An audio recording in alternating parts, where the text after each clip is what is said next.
Hi, I'm DJ Sixsmith. You're watching The Sit Down. Time to talk about a brand new book.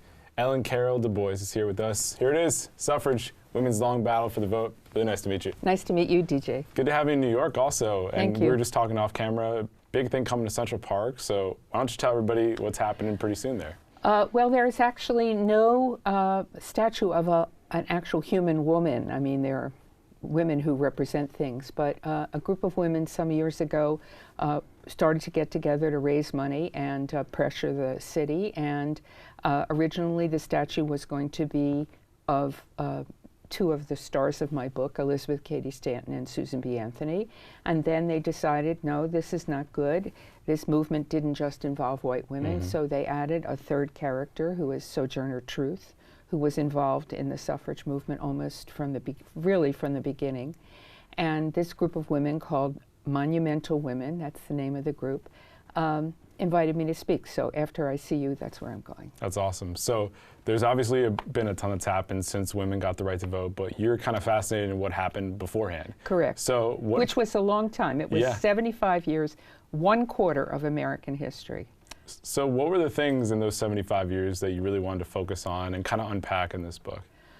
Well, I wanted to tell the whole story, which was a big challenge to do in 300 pages in a lively way.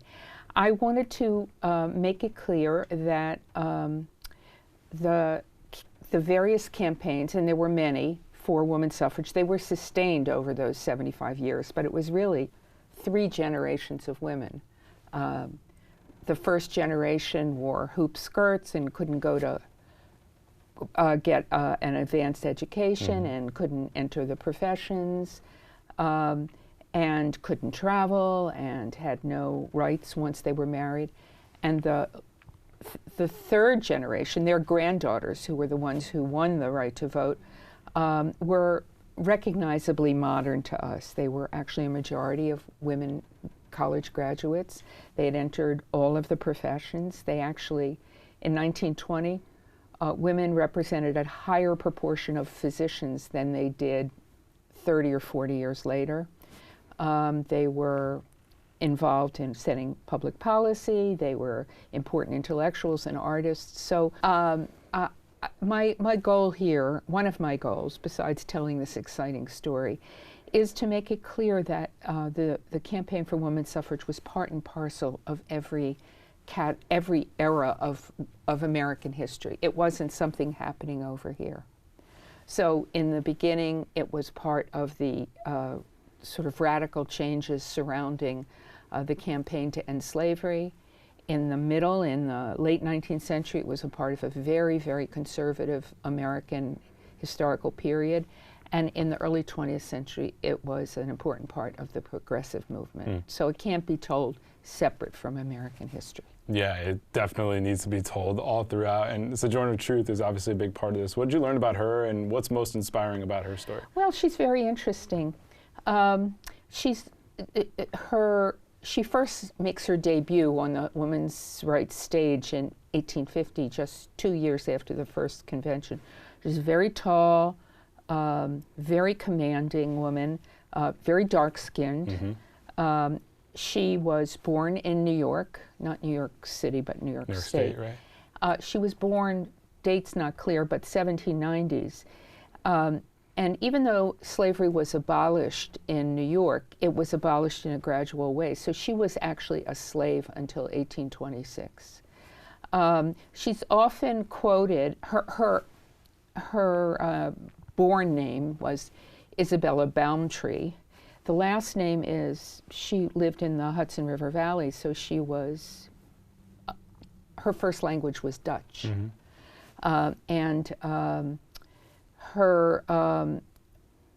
She's often, 1 year after her debut, she gave a famous speech which is often quoted as "Ain't I a Woman?" She's quoted as if she was speaking in heavy Southern dialect. "Dese men out there," but it wasn't a Southern dialect. It was what was left over from Dutch. That's really interesting. It that is it'd be, interesting. You know, conveyed in such a different way. Right. Yeah. Wow. Really interesting. So when I think about women's suffrage, it's been 100 years, but like you said, it's been going on for hundreds of years in terms of women trying to get the right to vote. Well, only trying to get the right to vote 75 years. Okay, so 75 years of doing that, having the right to vote for 100 years. Yes, right. But yet, in the grander scheme of things, this isn't a huge amount of time, right? When you think about it comparatively. So how has that impacted the way that we still look at women today? Because equality is something that women are still fighting for in a lot of different areas. Well, let me talk first of all about political Sure. equality, because that's what the suffrage is. It was pointed out to me by a brilliant colleague that it makes a lot of sense to see the campaign for women's suffrage as part and parcel of a longer struggle extending to this very day of defending and advancing and protecting an always under siege right to vote. Mm-hmm. So one can see the campaign to get women's suffrage as, you know, the fact that it took 75 years to get women's suffrage, we can talk as a kind of voter suppression. But it's clearly related to the campaign against voter suppression now, which is being championed particularly by women, Stacey Abrams, particularly by women of color. So the right to vote is never, I mean, it's the women's right to vote is now ensconced in the Constitution, but it is always under siege. So when I first began this book, I thought, oh, well, 2020 we'll have a woman president. And that didn't come to pass. Instead, in 2020, we are fighting the greatest set of threats to American democracy since the Civil War. I think you asked me also about how other campaigns for women's rights. Of course, there are campaigns still to get women to earn the same amount as men, or earn at the same level as men. There have been many advances in sort of numerical ways. You know, women are the majority of dental students, of veterinarian students. I think they're pretty close to men in terms of other medical specialties. They still do not rise to the very top of the corporate world. I think they're the majority of college graduates. I do want to, yes, go back again to the political arena, Sure. where we can see, without question. So on the one hand, we have arguably, certainly the most powerful woman in the country, as and probably the most powerful Speaker of the House, that they're maybe second, but and the tremendous influx of women into Congress in 2018. Yeah, it was huge. Yeah. On the other hand, the amount of sexism in American politics is very pronounced. You know, we started off the Democratic nominating process with, I don't know, maybe a third of the candidates were women. Now there are 2 or 3 left, and they're at the bottom. Yeah. And they're not at the bottom because they are not equal in capacity to the men above them. But clearly there's a kind of, excuse me, there's some combination of nervousness to try and elect a woman, a kind of PTSD from the Clinton failure to get elected, and just a general sense that women aren't up to they're not nasty enough to be president. I think it's really fascinating because given everything you said, the fact that Hillary wins the nomination, the fact that she garners more votes than Donald Trump in the popular election, like, yes, she didn't win, but like the fact that that happened was monumental, and it was a seminal moment given all the history of what we're talking about here. Yes, and yet a man who was boastful about his misogyny, who remains, it's clear, doesn't like women. Yeah, there's unless clearly they're a problem a special kind of woman. And it's too bad I think there won't be a woman nominee, because a good woman nominee would get under his skin. But this is probably too political for your audience. No, but I think it fits perfectly with what's going on here, because the deep-rooted misogyny is something that still exists and definitely existed during this time. So What was it like kind of learning about the roots of all this in a deeper sense? Like going back to the 1800s and unpacking misogyny there and kind of comparing it to what we have going on today? Well, it certainly makes you incredibly moved by the courage of these early women who were pursuing a goal that was really unimaginable, that women would be men's equals. You know, there's no wording until the 14th Amendment. There's no wording in the United States Constitution limiting the right to vote to men because it was seen as unnecessary. At one point, I had a friend who suggested that the title of the book should be some version of Are Women Persons? Because well, that's one of your chapters in there, right? Yes, that's right. That's right. Yes. Yeah, and that kind of sums up a lot of different things when you think about women then and women now. And Susan B. Anthony, Elizabeth Cady Stanton were huge in driving things forward. But I do want, especially young women, to read this book because I want them to know there's a funny thing about women's progress and women's equality, which is, I think in some ways because it's so delayed at so many points, that when it comes, it gets incorporated very quickly. And women who come afterwards don't really know as much as they should about what conditions were just a generation or two before. Within 10 years after the 19th Amendment, young women were not really aware of the magnitude of this battle. And certainly young women today do tend to take their right to vote without thinking very much about it. So make sure you vote. Definitely. My wife did her thesis on Title IX and how that's impacted Oh, because you're a sports guy. And I'm a sports guy, right. So she interviewed women before Title IX and women after Title IX, and the women pre-Title IX appreciate Title IX in such a monumental way. Post-Title IX, they know what it is, but it wasn't life-changing like it was for other women. I'll tell you a women's sports Sure. story. I don't think I can find the picture, but I think you'll find it. In the late 19th century, one of the most important champions of women's suffrage was a woman whose name we no longer remember, who was the most famous woman in the 1890s. Her name was Frances Willard. And she was president of an organization which, if we know about it, we think it only in a sort of jokey way, the Women's Christian Temperance Union.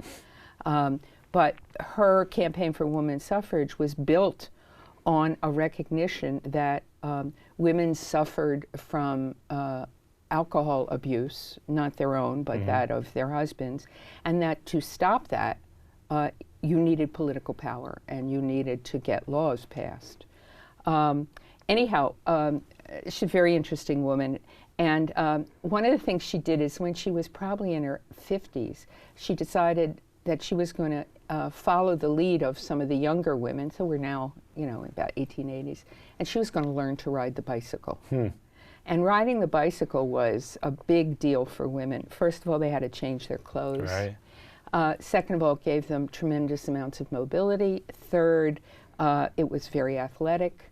And anyhow, she wrote a little book called How I Learned to Ride the Bicycle. It's a really charming little book, and it has these pictures of this very staid, middle-aged woman on a bicycle being sort of, you know how when you start to learn a bicycle, your father was in the back. Right. Well, you know, she's being held up, the bicycle is being held up by two younger women. Wow. That's an amazing story. And, and that's a perfect example of something that's been lost over time that we need to talk about again. Absolutely. That's really and cool. Then towards the end of the story in the 1910s, where the campaign for the right to vote really ramped up across the nation. And so we're now in a pretty modern period. We recognize these women. They don't dress differently than we do. Their skirts are a little bit longer, but their hair is short. And in pushing the right to vote, they wanted to make this long-standing campaign, which was associated with old women who were not very attractive. They wanted to make it modern and glamorous. And so they used every technological device available to them. Their movies, their little melodramas that showed in movie theaters about women's suffrage. Often they featured a famous suffragist giving a speech. They used telephones, and they used automobiles. So they would either drive themselves, sometimes they had a chauffeur drive them, a male chauffeur. And I see this a lot in my home state of California. So when they left Los Angeles or San Francisco and went to a smaller town, they'd drive themselves to the main square, not telling anyone they would come, let's say at lunchtime, and park the car, stand up on the seats. One woman would use a trumpet to call the crowds together, and then the other woman would give a stump speech. And you know, to have women just speak forthrightly before a crowd, usually of men, often with a lot of heckling, and not be fazed, really spoke about the tremendous distance that had been come. Yeah, that's huge. That had come. Who are some women today that inspire you? I mean, pick any arena you want. Who are some people you like to look at? Well, I like my homegirl, Nancy Pelosi. That's a good one, right? I'm from Baltimore, nice. So. Yeah, you got Baltimore and California now, so you got That's that right. double That's connection right. there. Her father and her brother were both mayors of Baltimore. She's unbelievable. So I'm very, very moved by her. And I like both of the women candidates. Yeah. But there are three of them, but right. I like... The two that were on the stage most recently, yeah, right. Klobuchar I like them and both. Warren. Yeah, no doubt. And of course, I adore our great icon, Gloria Steinem, who has been doing this for 40 to 50 years, who is the most gracious, modest, hardworking person you can possibly imagine. And we're incredibly lucky to have her as the beautiful face of feminism. Yeah, because some people do it for a year or two, a couple years. She's dedicated her life. Oh, and I should also say I'm very admiring of Stacey Abrams. Yeah. She's great with that little gap in her teeth and her commitment to fighting this later day battle for the right to vote. Yeah, voter suppression, a big issue right now. It's very impressive. I think she might be picked to be vice president. Yeah, it seems like I think she's got a little sign on her, right? Yeah. Well, she would be a great pick. She would be a great pick. Think about pick. how she's dedicated her life and what she represents. And I mean, you've studied all these women, how great it would be for a black woman to be a vice presidential candidate. That would be major. Maybe a vice president. Yeah, that'd be awesome. All right, Ellen, really nice to meet you. Great, DJ. Thanks a for lot. coming in. Check out Ellen's book, Suffrage, out now. She's got it right there. My friends say it's really me in the front, but it's not. We'll go with that. For Okay. Ellen, I'm DJ. We'll see you next time here on The Sit Down.